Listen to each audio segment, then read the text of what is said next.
खजाने की खोज। एक गांव में एक रामलाल नाम का एक किसान अपनी पत्नी और 4 लड़कों के साथ रहता था। रामलाल खेतों में मेहनत करके अपने परिवार का पेट पालता था, लेकिन उसके चारों लड़के आलसी थे, जो गांव में वैसे ही इधर-उधर घूमते रहते थे।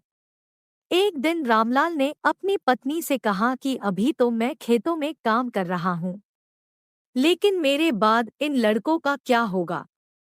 इन्होंने तो कभी मेहनत भी नहीं करी, ये तो कभी खेत में भी नहीं गए। रामलाल की पत्नी ने कहा कि धीरे धीरे ये भी काम करने लगेंगे। समय बीतता गया और रामलाल के लड़के कोई काम नहीं करते थे। एक बार रामलाल बहुत बीमार पड़ गया। वह काफी दिनों तक बीमार ही रहा। उसने अपनी पत्नी को कहा कि वह चारों लड़कों को बुलाकर लाए। उसकी पत्नी चारों लड़कों को बुलाकर लाई।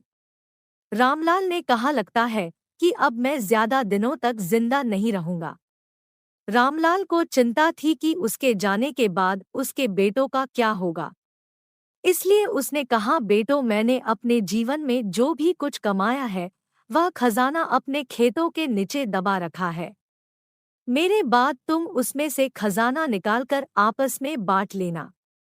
यह बात सुनकर चारों लड़के खुश हो गए। कुछ समय बाद रामलाल की मृत्यु हो गई। रामलाल की मृत्यु के कुछ दिनों बाद उसके लड़के खेत में दबा खजाना निकालने गए। उन्होंने सुबह से लेकर शाम तक सारा खेत खोद दिया, लेकिन उनको कोई भी खजाना नजर नहीं आया। लड़के घर आकर अपनी माँ से बोले, माँ, पिताजी ने हमसे झूठ बोला था। उस खेत में हमें कोई खजाना नहीं मिला। उसकी माँ ने बताया कि तुम्हारे पिताजी ने जीवन में यही घर और खेत ही कमाया है, लेकिन अब तुमने खेत खोद ही दिया है तो उसमें बीज बो दो। इसके बाद लड़कों ने बीज बोए और माँ के कहानुसार उसमें पानी देते गए।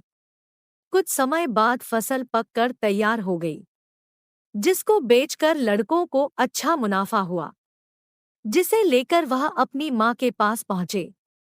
माँ ने कहा कि तुम्हारी मेहनत ही असली खजाना है, यही तुम्हारे पिताजी तुमको समझाना चाहते थे। Moral of the story. सीख, हमें आलस्य को त्याग कर मेहनत करना चाहिए।